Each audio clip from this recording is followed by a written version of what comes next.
사랑하는 여러분 안녕하세요. 조시입니다.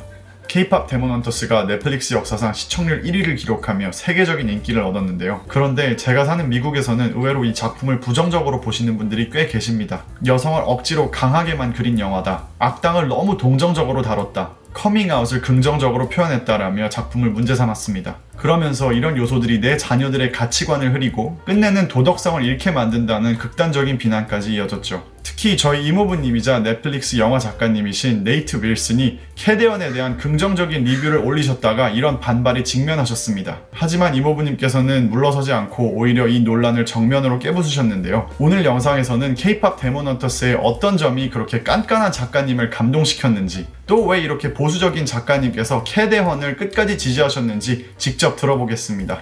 가시죠. Hey Nate, it's been a long time. It's been a minute. Just a minute. Just a minute, that's right.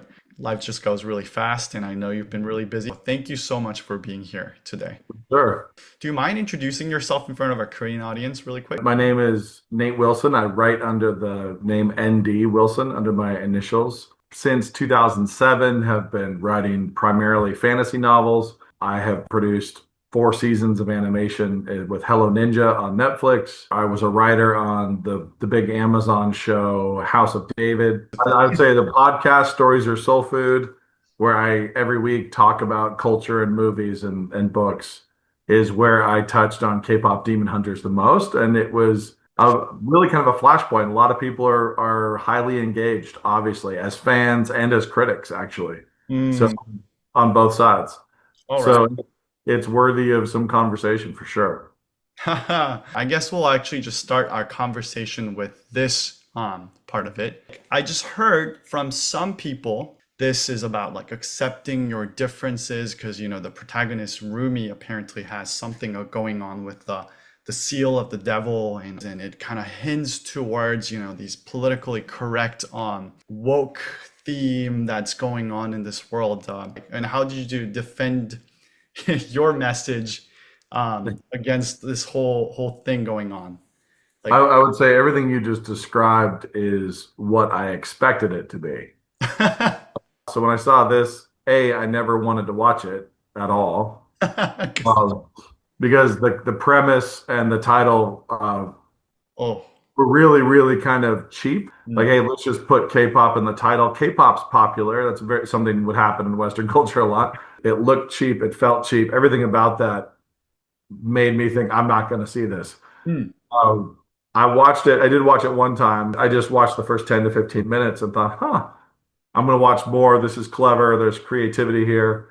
Nothing about it presented itself as a story or a production that was going to color outside of the lines of what is currently just absolute orthodoxy in Western culture, which is the woke, girl power, feminism. And then you watch it and you're like, oh, wow, there's a real villain. The real villain is the devil. Right. These girls have to kill them, not understand them or accept them or love them or become friends with them. They have to kill them. That's right. And that's okay. This is now this is really weird. Like, this is now that's far more St. George and the Dragon. That's old storytelling. That's classic storytelling, not modern contemporary. Everybody's misunderstood. Everybody needs to be accepted. Now, with Rumi, you have a girl who's half demon. Right. And she's hiding this fact. And she's running from it, and she's trying to, you know, kind of overwhelm it with her good side, and it's not working. And she has to be honest about her struggle. And there have been interviews who've talked about this is like a coming out story. You know, this is like an LGBT friendly story. And it's like not really. She's straight. She's into this demon guy. Who has to die. Right. She has to be honest about this evil, and she has to face it. Right. And she has to expunge it. So she doesn't accept it and celebrate it. She confesses it, is honest about it, and has to expunge it. Right. That's not normal.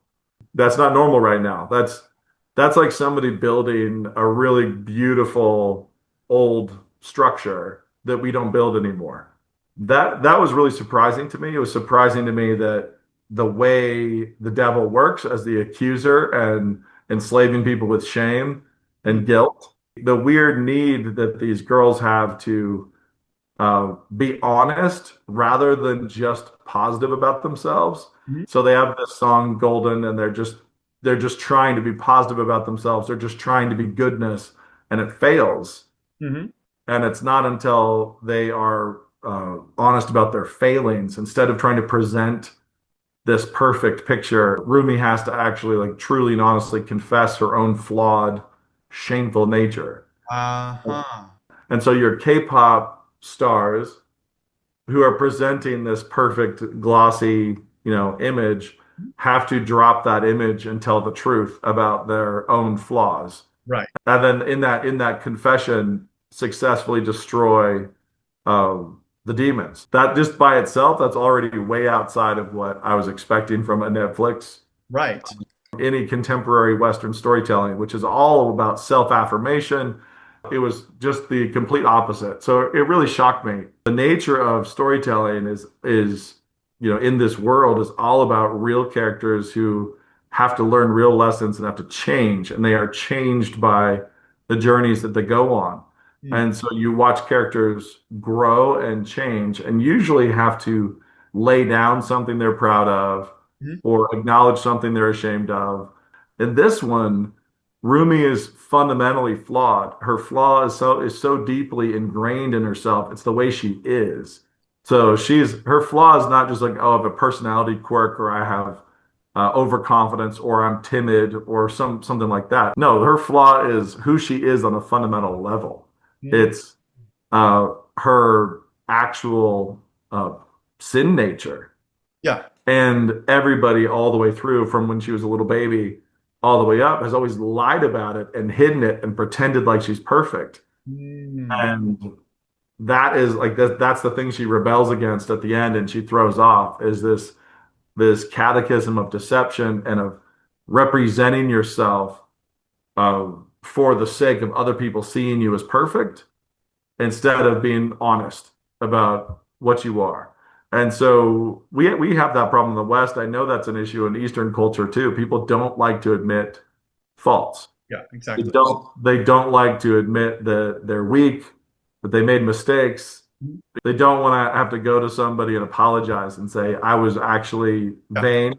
I was vain, and so I lied to you. I'm sorry. Please forgive me. That's not something in our culture that we really like to do at all, but that is something that Rumi has to do. She has to admit that she's lied to them, that she's lied her entire life, that even their big song, Golden, that they're trying to use for good, intentions are good, is a lie.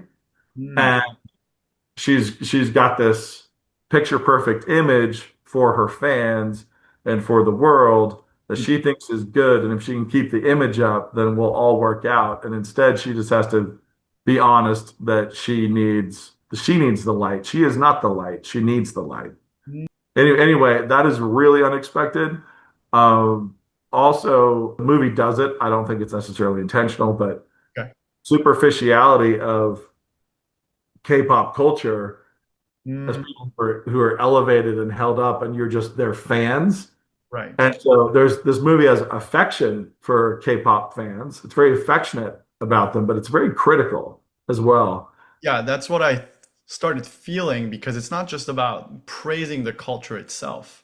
Exactly. And so that flaw is exposed when the boy band shows up. And so it starts with they like the bubblegum K-pop group, and they're all picture perfect. And then the thing that's interesting in the structure here is that Rumi's last big song is the truth telling. Well, the last big song for the villains is also their truth telling. And their truth telling is, get on your knees, like I'm your idol. And they go from "You're my soda pop," the bubblegum thing at the beginning, to just dressed like demons, showing their true natures to the audience. They are demons. They're demanding that they be worshipped, and people are just there cheering. And all the fans are just there, thrilled and cheering for them, it's really interesting that both groups get to a place of truth telling.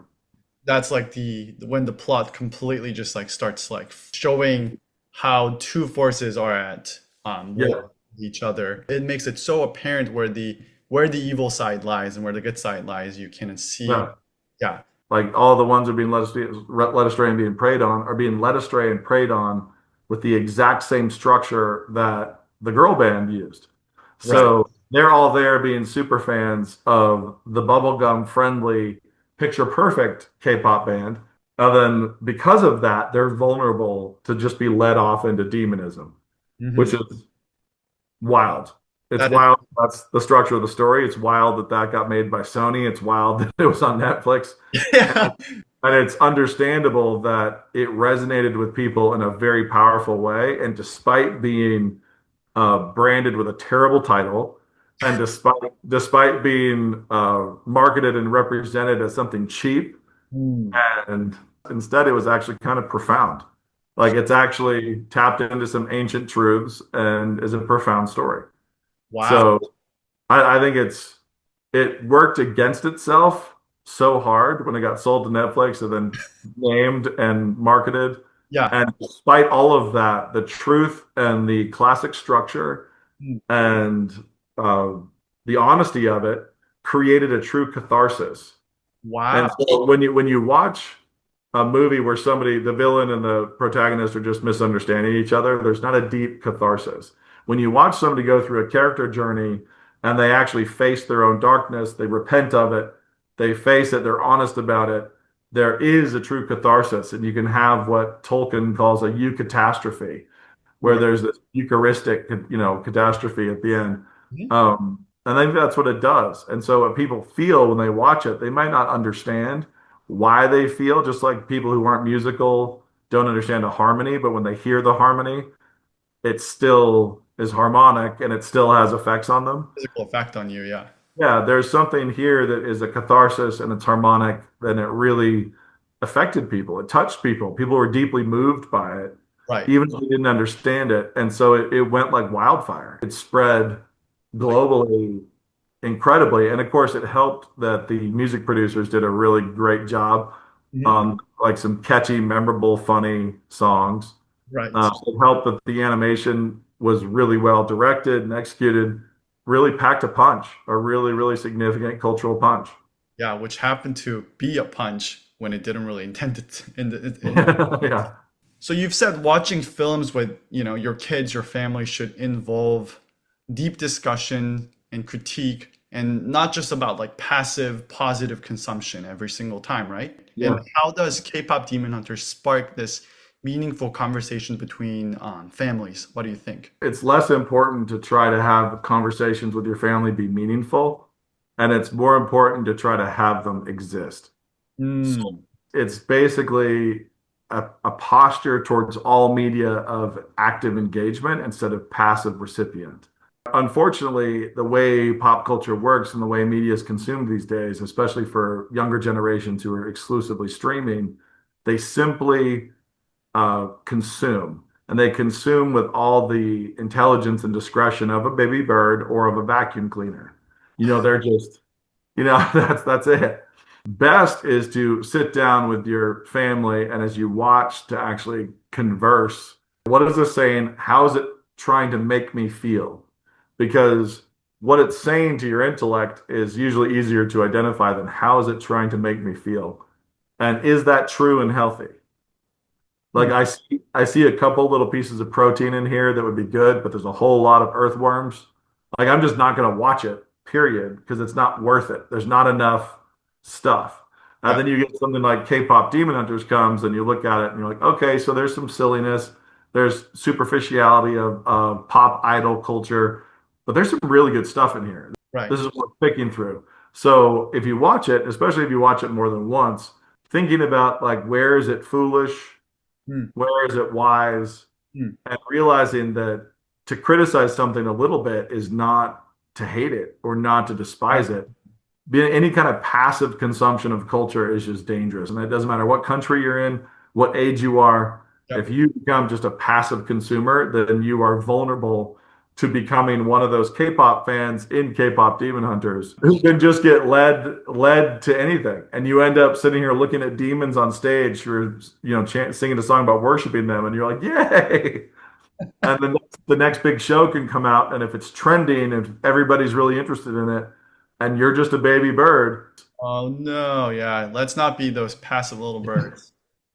We got Absolutely not. no little birds.